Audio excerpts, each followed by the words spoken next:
Alors, le Rwanda ne cesse de répéter que le M23 est une affaire congolo-congolaise. Pourquoi alors faire de ce dialogue direct ou indirect entre les deux belligérants un point clé de ces discussions?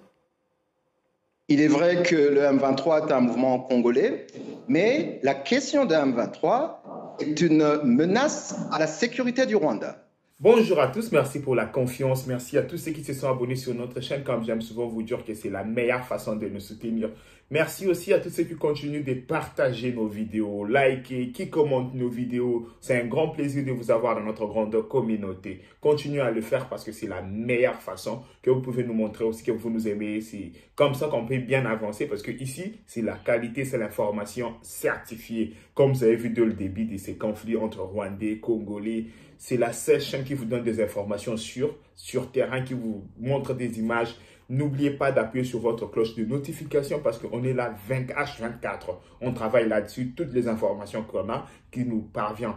On le met en priorité sur cette chaîne parce que je sais que c'est lui qui détient l'information, détient le pouvoir. Je sais que vous avez le droit d'être informé.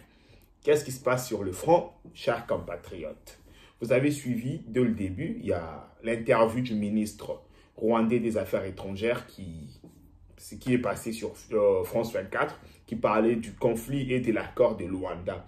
Mais la journaliste l'a posé la question pour dire « Mais vous avez toujours dit que c'est un problème congolais. Aujourd'hui, soudainement, pourquoi ça devient un problème rwandais? Pourquoi c'est le Rwanda qui doit mettre un droit de veto sur un accord s'il n'y a pas un dialogue entre le Congo et le M23 ?» Je vais vous mettre l'intégralité de cette vidéo. Vous allez suivre. Après, on va parler de quelque chose de très important. Suivez. Merci beaucoup de m'accueillir. Le sommet du 15 décembre à Luanda a été reporté pour une raison très simple. C'est que le seul sujet à l'ordre du jour de ce sommet était donc la signature d'un projet d'accord entre le Rwanda et la RDC n'était plus d'actualité puisque les ministres qui s'étaient réunis la veille pendant presque 9 heures n'étaient pas tombés d'accord sur le seul point qui restait, le seul point contentieux qui restait, qui était la question des M23. Et donc c'est pour ça que le sommet a été reporté. Pour être plus précise, c'est le fait que la République démocratique du Congo refuse un dialogue direct avec le M23 qui a provoqué le refus de Paul Kagame de se rendre à Luanda. C'est bien ça? Exactement, c'est bien ça. Et c'était contraire à ce que la RDC avait accepté, qui était un dialogue avec le M23 dans le cadre du processus Nairobi, tel que communiqué par la facilitation le 30 novembre. Alors pour le processus de Nairobi, il s'agit d'un dialogue indirect. Ce que refuse la République démocratique du Congo, c'est un contact direct, des discussions directes avec le groupe rebelle M23. Le processus de Nairobi propose des discussions et des pourparlers indirects avec des facilitateurs et des médiateurs. Ça, la République démocratique l'avait accepté, en effet. En revanche, le dialogue direct, la discussion directe, c'était refusé par la RDC. C'est du moins ce qu'affirme la République démocratique du Congo. Non, madame. La question, le problème n'a pas été le mot direct. La RDC a refusé pendant 9 heures le mot dialogue, alors que dans la communication du facilitateur angolais, qui nous avait été envoyé le 30 novembre, la RDC avait enfin accepté un dialogue avec le M23 dans le cadre du processus de Nairobi. Donc, on a passé 9 heures sur le mot dialogue. Nous, le Rwanda, on a même été flexible. Parce que, alors qu'on demandait un dialogue direct entre le M23 et le gouvernement congolais, on a demandé maintenant que le mot direct soit enlevé et qu'on parle de dialogue entre le M23 et le gouvernement congolais. Donc la RDC a refusé.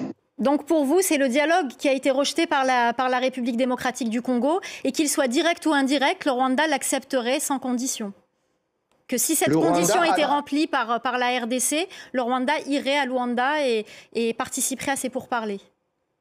le Rwanda a toujours accepté ou demandé qu'il y ait un dialogue, quel que soit le format, puisque le plus important, c'est le contenu, ce n'est pas le format. Et d'ailleurs, vers la fin de la réunion, il y a une proposition qui nous a été faite par l'Angola, qui était que les deux facilitateurs, donc le facilitateur du processus de Luanda, le président Lourenço d'Angola, et le facilitateur du processus de Nairobi, qui est l'ancien président kenyan Uhuru Kenyatta, rencontrent le M23, rencontrent la RDC pour essayer de voir la suite de cette question. Et donc, nous, on est d'accord à ce que ces consultations continuent et qu'on nous fasse une proposition écrite dans un proche avenir afin de nous inviter dans un sommet pour signer le projet d'accord entre les deux pays.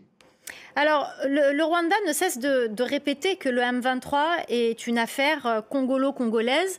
Pourquoi alors faire de ce dialogue direct ou indirect entre les deux belligérants un point clé de ces discussions? Il est vrai que le M23 est un mouvement congolais, mais la question de M23 est une menace à la sécurité du Rwanda.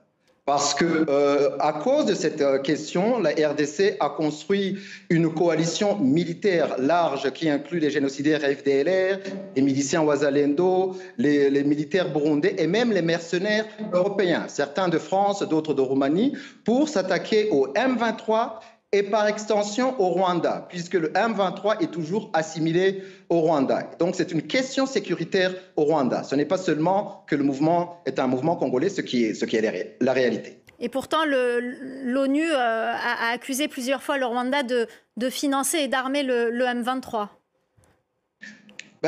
Cette accusation qui est aussi faite par le Congo est justement la justification du fait que le Rwanda souhaite que cette question soit résolue une fois pour toutes, en s'adressant aux causes profondes de la question, puisque vous vous rappelez que la crise des M23 n'est pas la première, c'est celle qu'on vit pour l'instant, puisqu'il y a eu une autre crise qui a été, disons, résolue, comme il disait, par solution militaire en 2013, mais cette fois-ci, on souhaite qu'il y ait une résolution définitive de cette question par un dialogue avec le gouvernement congolais. Alors, dernière question, est-ce que vous avez l'espoir que ces discussions reprennent rapidement ou est-ce que ça semble être mal parti? On a de l'espoir, le Rwanda est toujours engagé dans ce processus de paix et on a accueilli favorablement cette proposition de l'Angola, d'avoir les deux facilitateurs faire des consultations, consulter les M23 et consulter la RDC. Et d'ailleurs, demain après-midi, le ministre des Affaires étrangères de l'Angola sera ici à Kigali comme envoyé spécial et on a confiance que ce processus va continuer. Ouais, vous avez suivi vous-même.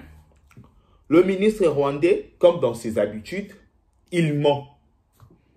Il ment. Il ment. Rappelez-vous, à un certain moment, le ministre rwandais avait dit qu'ils avaient des discussions 3 jours avant. Rappelez-vous de ça. Qu'ils avaient des discussions 3 jours avant. Où la RDC avait accepté qu'ils vont négocier avec le M23. Mais hier, sur France 24, ces ministres dit non, ils avaient accepté dans l'accord de Nairobi, qui est dans quelques mois avant. Vous voyez comment ces gens mentent. Après ça, ils peuvent mentir leur population qui est habituée avec leurs mensonges. Ça ne passe pas avec les Congolais. C'est ce qui est dommage avec eux. Parce qu'on ne peut pas avoir les gens moins sérieux en face de nous pour négocier. Parce qu'ils sont moins sérieux, ils savent que mentir. Je vous dis, ces gens ne savent rien faire, à part mentir. Et nous, Congolais, curieusement, on est en phase avec eux. On les écoute. On pense que ce qu'ils disent, c'est ça l'évangile. Oh, dans la deuxième partie de cette émission, je vais le mettre après, je vais vous expliquer ce qui s'est passé réellement hier au front. J'étais énervé. Chers compatriotes, j'étais énervé. L'émission que je vais faire, ça sera en lingala. Parce que je vais aussi vous faire beaucoup de révélations. Soyez connectés sur notre chaîne et vous allez suivre la deuxième partie de cette émission. Je pense que l'émission sera mise à l'heure de Paris, je pense 14 h. Je pense États-Unis, je ne sais pas, ça dépend de là où vous vous trouvez. vous allez voir des graves révélations sur les fronts. Qui a trahi? Qui a donné l'ordre des retraits des FARDC? Nous avons tous les preuves, tous les éléments qui peuvent le prouver. Merci pour la confiance. Suivez la deuxième partie. On se retrouve juste après. Bye bye.